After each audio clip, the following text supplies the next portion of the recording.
Era la tarde del 17 de junio de 2003. En un pequeño pueblo rodeado de montañas, un lugar donde las nubes parecen detenerse a descansar sobre los tejados, se preparaba una fiesta que marcaría un antes y un después en la vida de todos.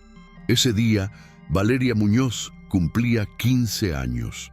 Vestía un vestido color marfil, con bordados que su abuela había cosido a mano durante meses. Sonreía, tímida, mientras la familia decoraba el patio con guirnaldas y luces improvisadas.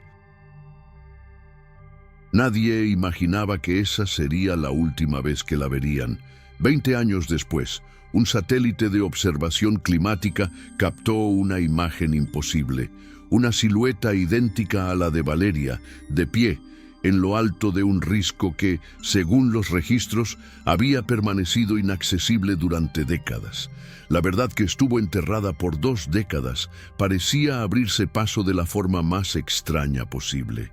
El misterio de Valeria estaba a punto de ser reescrito. Y si alguna vez se descubre su final, lo contaremos aquí. Suscríbete y acompáñanos. Valeria vivía en San Aurelio, un pueblo apartado del centro urbano, más cercano por casi 80 kilómetros de carreteras angostas. La región estaba marcada por un clima impredecible.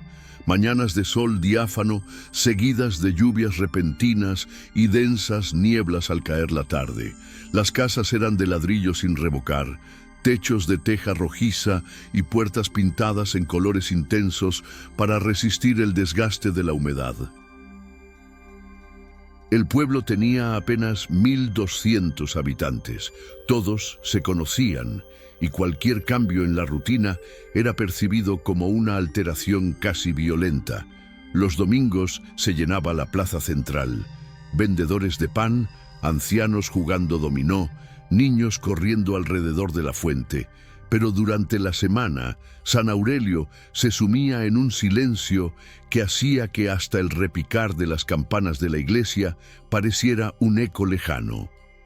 Valeria era conocida por su carácter reservado. No era la típica adolescente que buscaba ser el centro de atención. Prefería pasar las tardes leyendo novelas antiguas que su madre guardaba en una estantería polvorienta. Su mejor amiga, Camila Rojas, la describía como alguien que veía cosas que los demás no notaban. Tenía un hábito curioso. Coleccionaba fotografías de lugares que nunca había visitado. Recortes de revistas que encontraba en la tienda del pueblo. En muchas de esas imágenes había montañas, ríos y acantilados lejanos, como si sintiera una atracción inexplicable por lo remoto. Los preparativos para su fiesta de 15 comenzaron semanas antes. En San Aurelio, las celebraciones de este tipo no eran tan ostentosas como en las grandes ciudades, pero la comunidad se unía para ayudar. Unos prestaban mesas, otros aportaban comida o música. La madre de Valeria, Ángela, había conseguido que un pequeño grupo local tocara en vivo. El padre, Jorge, alquiló un viejo proyector para mostrar fotos familiares durante la noche. Todo parecía listo para una velada tranquila y feliz. Pero 3 días antes de la fiesta, empezaron a suceder cosas extrañas. Primero, el cartero del pueblo, un hombre de manos ásperas y gorra descolorida, entregó una carta sin remitente a la casa de los Muñoz. El sobre era de papel grueso, color amarillento, con un sello extranjero ilegible. Dentro solo había una hoja doblada en 4, escrita con tinta azul. Ella sabe dónde encontrarme. El lugar no ha cambiado. No tardes. Ni Ángela ni Jorge entendieron el mensaje y Valeria negó saber de qué se trataba. Sin embargo, Camila recordaría años después que la expresión de su amiga cambió radicalmente al leerlo. Dejó de sonreír, se guardó la hoja en el bolsillo del vestido y cambió de tema. La segunda señal llegó al día siguiente. Mientras Valeria ayudaba a su madre a colgar decoraciones, una mujer desconocida apareció en la plaza. Llevaba un vestido negro largo y un sombrero que ocultaba casi todo su rostro. Nadie la había visto antes. Permaneció de pie, inmóvil, mirando hacia la casa de los Muñoz durante varios minutos. Luego se dio media vuelta y desapareció por una calle lateral. Varios vecinos comentaron el hecho, pero nadie se atrevió a seguirla. El último indicio extraño ocurrió la noche previa a la fiesta. Según su hermano menor, Tomás, Valeria estuvo en su habitación hasta tarde, revisando una caja de madera que solía mantener cerrada con llave. Al día siguiente, esa caja fue encontrada vacía y abierta sobre su cama. Dentro solo quedaba un medallón de plata con un grabado diminuto, una figura de pie en lo alto de un acantilado, con los brazos extendidos. La mañana del 17 de junio amaneció con un cielo limpio y un aire más frío de lo habitual para la época. Desde temprano, los vecinos comenzaron a llegar con bandejas de comida y botellas de refresco. Valeria se veía radiante en su vestido, aunque más callada que de costumbre. Durante la comida, recibió un pequeño paquete envuelto en papel marrón, sin tarjeta. Dentro había una fotografía en blanco y negro.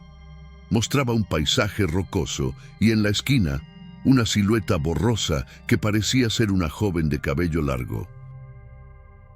En las horas previas al atardecer, mientras la música sonaba y la gente bailaba, Valeria se excusó diciendo que necesitaba un momento a solas.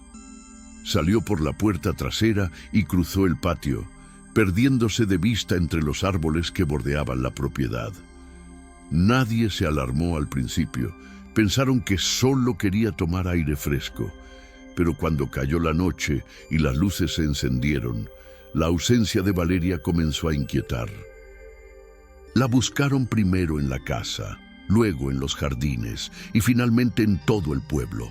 Nadie había visto hacia dónde se dirigió, ni un testigo, ni un ruido, ni una huella, como si hubiera desaparecido en un parpadeo. La fiesta se detuvo. Los músicos guardaron sus instrumentos y la plaza se llenó de murmullos. Ángela, con el vestido aún manchado de harina por la comida que estaba sirviendo, corría de un lado a otro preguntando si alguien había visto a su hija. Jorge llamó a la policía local, que llegó con linternas y perros rastreadores. Esa noche comenzaron a recorrer los senderos cercanos, pero el terreno era complicado y la niebla descendió rápido, obligándolos a suspender la búsqueda. San Aurelio no volvió a ser el mismo desde ese día. Lo que comenzó como una celebración de vida terminó convirtiéndose en un misterio sin respuestas.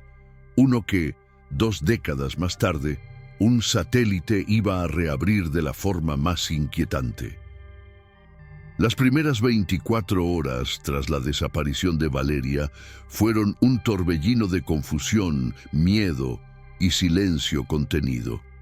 La policía local, liderada por el sargento Héctor Salazar, inició la búsqueda desde la última zona donde se la había visto, el patio trasero de la casa familiar, que lindaba con un sendero estrecho utilizado por pastores y recolectores de leña. Apenas a 10 metros del portón trasero, los perros rastreadores parecieron perder el rastro por completo. No había huellas claras en el barro, aunque había llovido ligeramente la tarde anterior. Lo único que encontraron fue el medallón de plata que Valeria había dejado en su cama. Pero ahora estaba tirado sobre el suelo entre las raíces de un árbol torcido. El detalle inquietante: el medallón estaba abierto, como si alguien lo hubiera forzado, y dentro había un pequeño trozo de papel con un número escrito: 1745. La familia insistió en que Valeria no tenía ninguna cita o compromiso a esa hora y que la fiesta estaba en pleno desarrollo en ese momento. La búsqueda se extendió hacia el bosque que rodeaba el pueblo. Algunos vecinos se unieron con linternas y caballos, pero la niebla que cayó al caer la noche obligó a suspender las operaciones. El sargento Salazar pidió refuerzos a la capital provincial, que llegaron al día siguiente con drones rudimentarios y un equipo de rastreo más avanzado. Nada. Ni una prenda, ni un cabello, ni una señal de lucha. La hipótesis inicial fue que Valeria había decidido huir por razones personales. Sin embargo, sus pertenencias, incluido su dinero ahorrado y sus documentos, seguían en la casa. Además, las cartas y mensajes encontrados en su habitación no mostraban indicios de conflicto familiar o romances secretos. Pero pronto surgió una versión inquietante. Un anciano llamado Don Ernesto, que vivía en una cabaña a unos 3 kilómetros del pueblo, afirmó haber visto una luz muy fuerte en la dirección del bosque a eso de las 6 de la tarde, minutos después de que Valeria fuera vista por última vez. Según su relato, la luz no provenía de una linterna ni de un vehículo. Era como si el aire se hubiera abierto y algo estuviera brillando por dentro, declaró. La policía desestimó el testimonio, atribuyéndolo a la edad avanzada y problemas de visión del hombre. Sin embargo, esa versión comenzó a circular de boca en boca, mezclándose con leyendas locales sobre el Mirador del Cielo, un risco inaccesible en lo alto de las montañas, del que se decía que era un lugar donde el tiempo se detenía. Mientras tanto, Ángela y Jorge pasaban sus días recorriendo caminos y preguntando a extraños en pueblos vecinos. La madre llevaba siempre consigo la fotografía encontrada el día de la fiesta, mostrándola a cualquiera que quisiera verla. Algunos decían reconocer el paisaje, pero nadie sabía con certeza dónde estaba. Las semanas se convirtieron en meses. El caso pasó a manos de la policía provincial, que archivó la investigación bajo la categoría de persona desaparecida sin indicios de delito. Esto indignó a la familia, que sentía que las autoridades querían cerrar el caso para no cargar con un misterio que no podían resolver. En paralelo, un grupo de jóvenes del pueblo comenzó a investigar por su cuenta. Entre ellos estaba Camila, la mejor amiga de Valeria, que no aceptaba la idea de que su amiga se hubiera marchado por voluntad propia. Revisaron mapas antiguos y descubrieron que a unos 15 kilómetros al norte había un área de rocas y acantilados que coincidía parcialmente con la fotografía hallada. Pero llegar allí era casi imposible. El terreno estaba lleno de barrancos y los caminos conocidos terminaban en abruptos precipicios. Al cumplirse un año de la desaparición, se organizó una vigilia en la plaza de San Aurelio. Vecinos encendieron velas y colocaron flores en la fuente central. La imagen de Valeria, ampliada en un cartel, presidía el acto. Muchos lloraban, otros miraban hacia el suelo, como si temieran que algo o alguien pudiera escucharlos. En medio de la ceremonia, un hombre desconocido apareció entre la multitud. Llevaba una chaqueta gris y un sombrero bajo. Nadie lo había visto llegar. Caminó lentamente hasta el cartel de Valeria. Lo observó unos segundos y, sin decir palabra, dejó una rosa blanca a sus pies. Luego se perdió entre las calles oscuras. Camila fue la única que intentó seguirlo, pero al doblar la esquina, el hombre ya no estaba. Lo más inquietante fue que, en el lugar donde había estado parado, encontró una pequeña tarjeta metálica del tamaño de una moneda, con el mismo grabado que el medallón. La figura de pie en un acantilado, brazos abiertos. La historia de Valeria comenzó a adquirir tintes de leyenda. Algunos decían que había sido raptada por forasteros que buscaban algo en las montañas, otros que había seguido una llamada inexplicable hacia un lugar prohibido. Los más supersticiosos hablaban de portales y señales en el cielo. Para la familia, cada teoría era un cuchillo más. El tiempo no apagó el dolor, pero sí lo volvió más silencioso. Jorge se volvió más hermético y Ángela desarrolló un hábito obsesivo: escuchar transmisiones de radio de onda corta por las noches, convencida de que algún día escucharía la voz de su hija. En la primavera de 2008, un grupo de excursionistas afirmó haber visto desde lejos a una joven vestida con ropas antiguas en una zona de acantilados al norte. Al intentar acercarse, la figura desapareció entre la neblina. Cuando los excursionistas describieron su aspecto a la policía, coincidía de forma inquietante con las fotos de Valeria en el día de su cumpleaños. La policía investigó la zona, pero encontró únicamente huellas dispersas y marcas extrañas en las rocas, círculos y líneas talladas que parecían muy antiguas.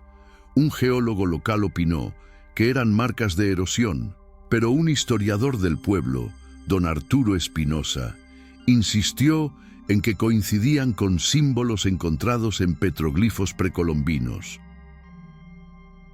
Con el paso de los años, el caso de Valeria fue olvidado fuera de San Aurelio, pero en el pueblo permanecía vivo, como una herida abierta. Hasta que, 2 décadas después, la tecnología iba a ponerlo nuevamente en los titulares, y de la forma más inquietante posible. Era abril de 2023.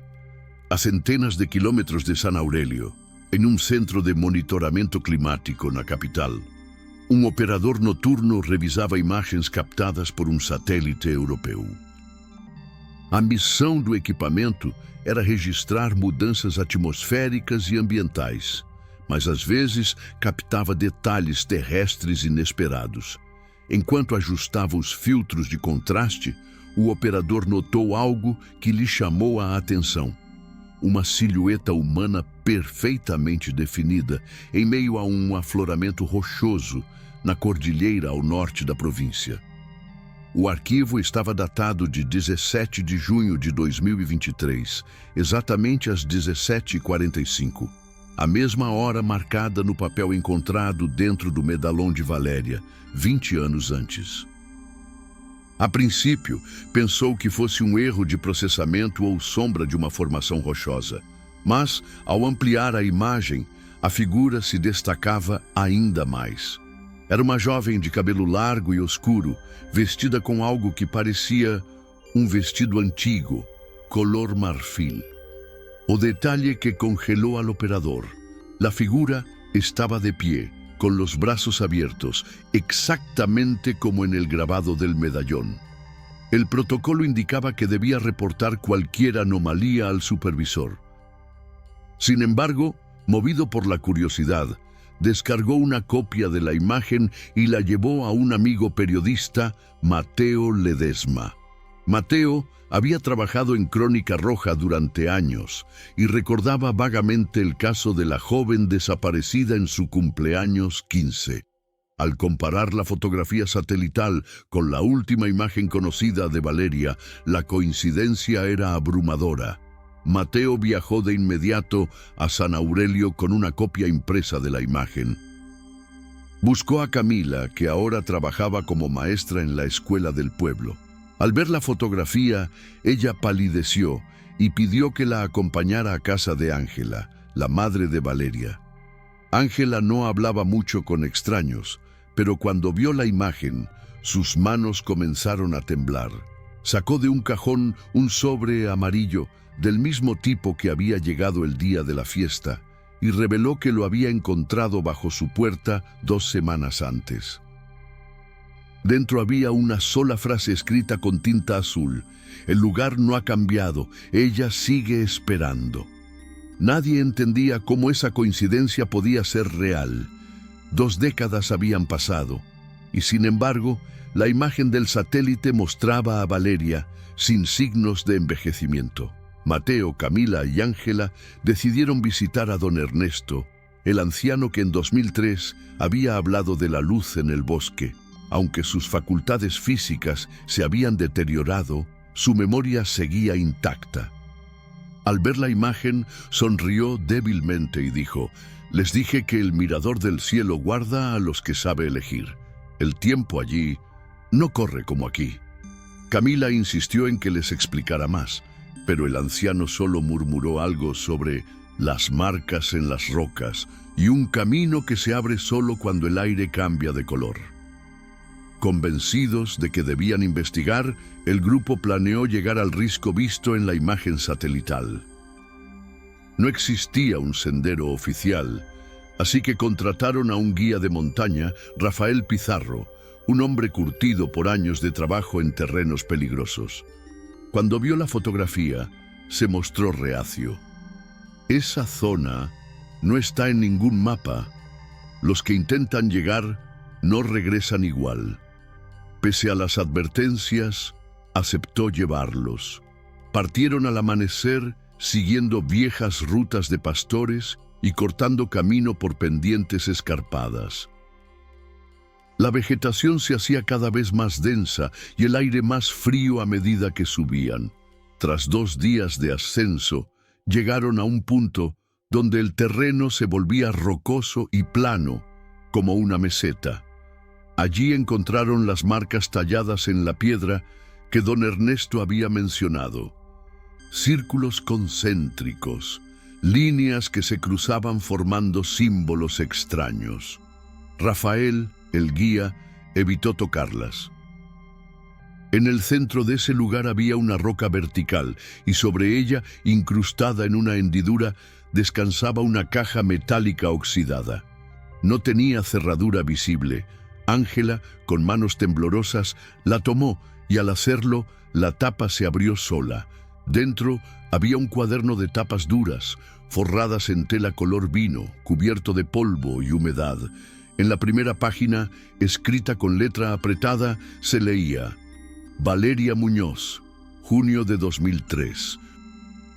Ángela comenzó a pasar las páginas, pero muchas estaban pegadas por la humedad. Mateo sugirió que esperaran a bajar para evitar dañarlo, pero Ángela no pudo resistir la urgencia y comenzó a leer en voz alta los fragmentos legibles. No sé si esto lo leerán algún día, pero si lo hacen, significa que el camino se cerró para mí. Hoy me dijeron que debía seguir las luces, que la hora sería 17:45. Vi el acantilado y allí estaba él. El hombre de la rosa blanca. Me habló sin mover los labios. Me dijo que el tiempo aquí no duele, que afuera el tiempo mata. Camila cubrió su boca con la mano. Era la primera confirmación escrita de que Valeria había llegado a algún lugar y que no estaba sola. En otra página, aunque el texto estaba parcialmente borrado, se podía leer: Escucho voces por la noche. No sé si son de los que llegaron antes que yo o de los que nunca se fueron. Las marcas en la roca brillan cuando la niebla es más densa. Me pregunto si mi familia todavía me espera o si... La frase se interrumpía con un trazo largo, como si la tinta se hubiera corrido al contacto con agua. El cuaderno era una mezcla de diario y mensajes crípticos. No había fechas después de 2004, pero sí dibujos, el acantilado, un cielo con 2 lunas y figuras humanas de pie, siempre con los brazos abiertos. Mateo documentó cada página con su cámara antes de volver a guardarlo. Al caer la tarde, decidieron regresar al campamento para planear cómo descender con el diario y la caja. Pero, justo antes de irse, Rafael llamó su atención. En el horizonte, sobre el risco, había una figura inmóvil, observándolos. El viento soplaba fuerte, pero el vestido marfil permanecía inmóvil, como si el aire no la tocara. Rafael, el guía, fue el primero en romper el silencio. No podemos acercarnos, no ahora. Su voz, normalmente firme, temblaba. La figura en el risco no se movía. Desde donde estaban, no podían distinguir rasgos faciales, pero la postura, los brazos extendidos y la caída del cabello coincidían con cada recuerdo de Valeria. Ángela dio un paso adelante, como impulsada por un instinto materno incontrolable, pero Mateo la sujetó. Si nos acercamos ahora, tal vez no volvamos. La luz comenzó a cambiar. El sol, que se estaba ocultando detrás de las montañas, proyectó un resplandor anaranjado que se reflejaba en las rocas y en las marcas talladas en el suelo. Durante unos segundos, los símbolos parecieron encenderse, como si estuvieran hechos de metal candente. La figura giró lentamente la cabeza, y aunque estaban a cientos de metros, todos sintieron una punzada en el pecho. Era como si una mirada invisible les atravesara. Y entonces, en un parpadeo, la figura desapareció. No caminó, no se desvaneció lentamente. Simplemente dejó de estar allí. El grupo descendió en silencio, con el diario bien protegido en la mochila de Mateo. Tardaron 3 días en regresar a San Aurelio. Allí mostraron el cuaderno a un historiador de la Universidad Regional, quien confirmó que los símbolos dibujados coincidían con petroglifos de culturas precolombinas relacionadas con mitos sobre guardianes del tiempo. En esas leyendas, ciertos lugares remotos podían guardar a personas elegidas, manteniéndolas intactas mientras el mundo seguía su curso. El historiador no quiso aventurar explicaciones científicas, pero dejó una frase que resonó en todos. Si lo que vieron es real, entonces ella no pertenece ya a nuestro tiempo. La noticia de la fotografía satelital y del diario encontrado no tardó en filtrarse. San Aurelio se llenó de periodistas, curiosos y buscadores de misterios. La policía intentó recuperar el control del caso, pero ante la ausencia de delito comprobable y la naturaleza ambigua de las pruebas, no pudieron hacer mucho más que archivar nuevos informes. Ángela decidió no entregar el diario a las autoridades. Dijo que era lo único tangible que le quedaba de su hija y que no permitiría que terminara olvidado en un depósito.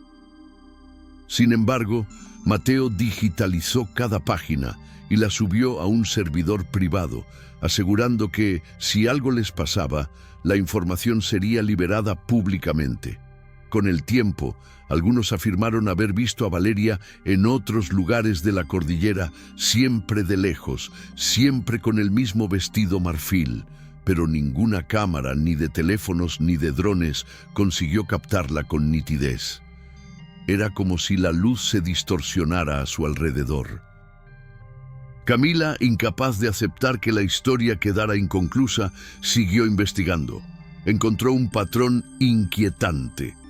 En las últimas décadas había registros de otras desapariciones en fechas y horas similares, siempre 17:45, y en lugares cercanos a riscos o acantilados. Ninguno de esos casos había sido resuelto. En una entrevista, Rafael, el guía, resumió lo que muchos en San Aurelio empezaban a pensar. Tal vez ella eligió quedarse, o tal vez nunca tuvo opción. La comunidad, dividida entre los que creían en un fenómeno sobrenatural y los que buscaban una explicación lógica, terminó incorporando la historia a su folclore. Las madres advertían a sus hijos que no se acercaran a las montañas al atardecer, y los ancianos contaban a los visitantes la historia de la quinceañera del Risco, la joven que el tiempo se negó a dejar ir. A día de hoy, el Risco del Mirador del Cielo sigue siendo inaccesible para cualquiera que intente llegar por rutas conocidas. Sin embargo, cada año, el 17 de junio a las 17:45, algunos curiosos afirman ver una luz extraña en el horizonte y una figura inmóvil, con los brazos abiertos, observando desde lo alto. ¿Y tú? ¿Qué crees que ocurrió aquella tarde de 2003? ¿Fue Valeria atrapada por un fenómeno que detiene el tiempo o decidió cruzar a un lugar del que no se puede volver? En Ecos del Silencio seguimos buscando respuestas Si alguna vez descubrimos el final de esta historia, lo contaremos aquí. Suscríbete para no perderte lo que aún podría revelarse.